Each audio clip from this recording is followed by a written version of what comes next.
어떤 좀 구체적인 얘기를 해주세요. 벨트, 신발, 난방까지 해서 저는 5천만 원 받았어요. 그 세 개 합쳐서? 그걸 굉장히 즐기는 분이 있었어요. 저는 그분이 나쁘다고 생각하진 않아요. 당연하죠. 아, 근데 그럼 5천만 원인 걸 알아볼 수도 없을 것 같은데? 그렇죠. 좋아요, 구독, 알림 설정. 안녕하세요, 반갑습니다. 월간설은 가혁진입니다. 오늘 이야기 나눌 주제는 직장생활입니다. 안녕하세요. 안녕하세요. 네, 자기소개 부탁드립니다. 저는 카드 회사에 다니고 있고 그 전에는 통신회사를 다닌 평범한 직장인 길진세라고 합니다. 직장 생활은 이제 16년 차 정도 되고요. 그동안 여러 가지 신사업이나 뭐 핀테크, 모바일 쪽 일을 해왔고 회사 생활 하다 보니까 좀 이건 아닌데 싶은 순간들이 욱 할 때가 있어서 브런치에다가 이제 글을 쓰기 시작했어요. 한 5년 정도 됐는데 뭐 이렇게 하다가 결국은 책까지 내게 돼서 책 토크에 나오는 영광을 다 가져보게 됐습니다.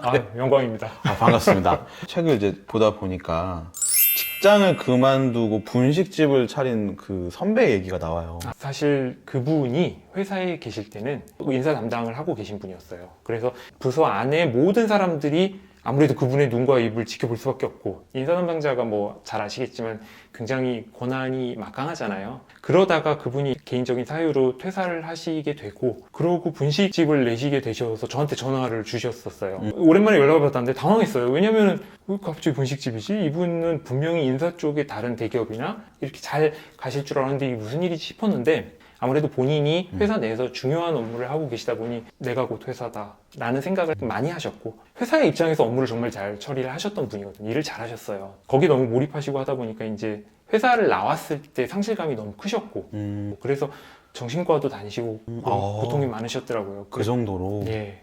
뭐 그런 얘기를 들으면서 제가 그때 느꼈던 거는 언젠가 회사와 나는 헤어질 수밖에 없고 회사와는 별개로 나의 무기를 갖고 나의 브랜드를 가지고 있어야 된다라는 거를 그때 너무 절실히 느껴서 그 이야기를 담았었습니다. 회사 고민으로 고민하지 않는 방법이 있다고. 사실 저는 소심해요. 회사에서 뭐가 일이 안 풀린 게 있으면은 계속 집에 와서도 고민을 했어요. 회사 때문에 밤을 새본 적도 있고 막 그렇게 스트레스를 많이 받는 편인데 근데 그러다 보니까 어느 순간 느낀 게 그렇게 스트레스를 받는 게 오히려 다음날 회사 생활에 더 영향을 주더라고요. 근데 어느 정도 직장 생활을 해보니까 제가 느끼는 거는 집에 와서 고민을 해본 게 고민 해결이 안 됐을 거예요. 그 이유는 여러분이 뭔가 능력이 부족하고 그런 게 아니라 집에 와서 나 혼자 고민해서 풀리는 일은 아주 작습니다. 그거를 저는 나중에야 알았어요. 그래서 고민으로 보낸 시간이 너무 많아서 지금은 그게 너무 아까워요. 그 시간에 차라리 팔굽혀펴기라도 더 하고 그러면서 제가 저를 세뇌를 해요. 지금 회사 생각 고민해봐야 안 풀린다. 그러니까 하지 말자. 그렇게 해서 생긴 시간으로 책도 쓰고 할 수 있었던 것 같아요. 근데 이렇게 우리가 회사 고민을 집까지 가져가는 경우가 굉장히 많잖아요. 그럼에도 불구하고 회사에서 무리하지 않아야 되는 이유가 있다고. 회사는 수단인 거예요. 세 가지인데 첫 번째는 그냥 월급 생계수단으로서 중요한 게 하나. 두 번째는 그러면서 자기 커리어가 개발이 되잖아요. 이 사람은 삼성전자에 오래 다녔네? 그럼 능력 있는 사람이겠구나. 회사 이름이나 그 회사에 써있는 부서를 가지고 사람을 판단하는 게 되게 크잖아요. 그러는 사이에 우리 몸에 커리어가 새겨지는 거예요. 근데 이건 회사에서 무리를 해야 되는 거 아니에요? 그럼 커리어니까? 아닙니다. 이 세 가지를 말씀드린 이유는 사회 안에서의 위치, 소셜 포지션 개념이라고 저는 생각을 해요. 제가 책에는 대출 받기 편한 뭐 그런 얘기를 적었지만 그게 가장 와닿기 때문이에요. 사실은 저도 직장 생활을 해보니까 그건 무시할 수 없는 부분이기 때문에 그렇게 세 가지를 회사로부터 우리는 받는 존재인 거죠. 회사도 저의 노동력을 이용하고 저도 회사가 주는 그런 것들을 이용하고 나머지 시간과 에너지는 철저하게 자신한테 써야 되겠구나 라는 걸 느꼈어요. 재밌는 게 회사 갈 때 좋은 옷을 입지 말라 뭐 이런 얘기도 있어요. 이거 엄청 먹었어요. 이거 왜 먹어요? 정론으로는 누가 무슨 옷을 입고 가고 무슨 상관이에요. 그렇죠, 상관없어. 나는 옷을 잘 입었을 때 기분이 좋고 그래서 더 일을 열심히 할 수 있어요 라는 사람도 많고 그러니까 그걸 뭐라 할 수 없는 부분인데 회사에 좋은 옷을 입고 가지 마세요 라는 타이틀 때문에 사람들이 왜 남 옷 입는 것까지 이래라 저래라 그러니까요. 네. 또 주변 지인들한테도 핀잔도 많이 들었고 근데 그럼에도 불구하고 제가 이 타이틀을 적었던 이유는 그 더 이상 무리하지 않으면서 회사와 본인 간의 밸런싱을 찾기 위해서 굉장히 중요한 포인트는 회사 안에서 불필요한 에너지를 쓰지 않는 거예요. 저는 그렇게 생각해요. 좋은 옷을 입으면 무슨 일이 생기는 거예요? 불필요한 질투를 유발하는 걸 너무 많이 봐요. 진짜요? 네, 저는 인간의 감정 중에 개인적으로 질투가 제일 무섭다고 생각해요. 예를 들어 비싼 옷을 입고 오면 저 사람은 돈이 많나 보다 네. 이렇게 생각하잖아요. 그로 인해서 본인이 손해를 보는 케이스도 굉장히 많이 봤어요. 어떤 좀 구체적인 얘기를 해주세요. 벨트, 신발, 난방까지 해서 저는 5천만 원도 받습니다. 그 세 개 합쳐서? 네, 그걸 굉장히 즐기는 분이 있었어요. 뭐 어. 저는 그분이 나쁘다고 생각하진 않아요. 당연하죠. 근데 근데 그럼 5천만 원인 걸 알아볼 수도 없을 것 같은데? 그렇죠. 그런 거를 눈여겨보고 그런 걸 부러워하는 사람들로 인해서 별것도 아닌 거에서 이제 시기와 반목이 계속. 근데 저는 그럴 수 있다고 봐요. 왜냐하면 뭐 사람이 배 아프고 사촌이 땅을 사도 배 아프고. 원래 사촌이 땅을 사면 배가 아프죠.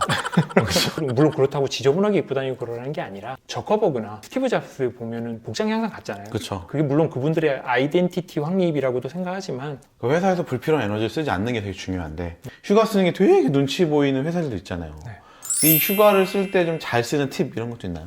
휴가가 사실은 직장인들이 가장 공감하는 이슈예요. 이슈인데 왜 이슈냐면 회사의 사정과 개인의 사정이 부딪히는 이슈. 그 회사의 업무 진도와 일정이라는 공통의 이슈에 대해서 회사와 개인의 이슈가 부딪히는 거죠. 제가 주니어 때는 저는 정말 열혈로 노동자에 주어진 권리가 중요하지 회사가 휴가를 가라 말아라라고 하냐라고 생각을 했어요. 틀린 말이 아니에요. 그 노동법에도 당연히 명시되어 있는 말이고 지켜져야 하는데 제가 시니어로 오고 있다 보니 현실과 이상의 괴리를 정말 많이 느껴요. 어떤 거죠? 저는 휴가를 가야겠습니다, 팀장님이라고 할 때 팀장이 만약에 저를 잡는다면 팀장도 무슨 사정이 있다라는 거를 그때는 몰랐어요. 물론 휴가를 가게 해줘야죠. 그건 다만 이제 우리 모두는 불완전한 사람인지라 그런 상황 하에서도 무시를 하고 제가 휴가를 갔다가 오면은 누가 뭐라 하지 않아도 저는 휴가 갔다 올 때 되게 찝찝했거든요.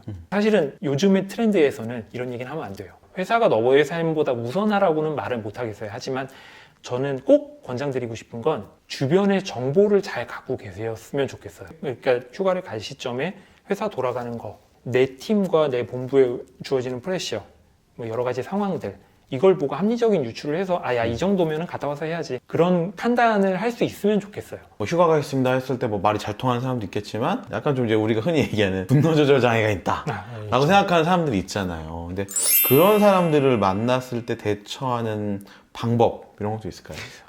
제가 그것 때문에 너무 괴로웠어요. 그 저녁 먹는 자리에서도 계속 이제 분노 조절 장애 동료의 압박. 뭐 당연히 저보다 상급자니까 그랬겠죠. 근데 압박을 계속 하면서 밥을 먹으니까 죽을 것 같더라고요. 그래서 막 대놓고 막 때려치자, 멱살 잡고 뭐 이런 것도 별의별 생각을 저도 다 해봤었거든요. 너무 힘들어서. 그럴 수 있죠. 네.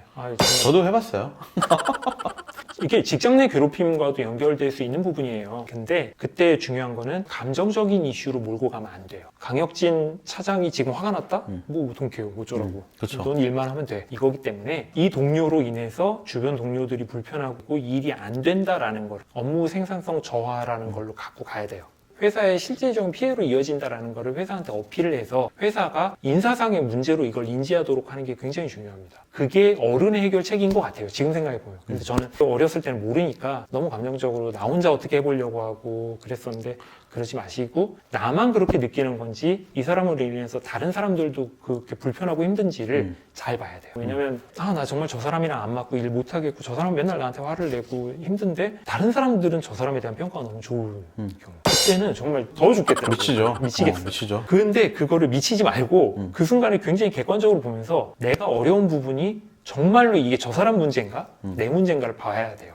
저는 기본적으로 회사 안에서는 친구 만나러 온 게 아니기 때문에 나라는 사람을 업무로 얘기하고 인간관계 역시 업무적으로 기본적으로 대하는 게 맞다고 봐요. 물론 거기서 이제 마음이 맞고 좋은 사람들과는 정말 동료로서 계속 친구로서 잘 지낼 수 있지만 그게 아니라면 모든 부분에서 철저하게 업무와 성과로 내가 회사에 뭘 기여할 수 있는지 항상 고민하면 그게 오히려 훨씬 더 회사 생활을 마음 다치지 않고 하는 방법인 것 같아요. 내 정보를 제공하지 않으면 다른 사람들이 재험담을 할 게 없어요. 그렇죠. 네.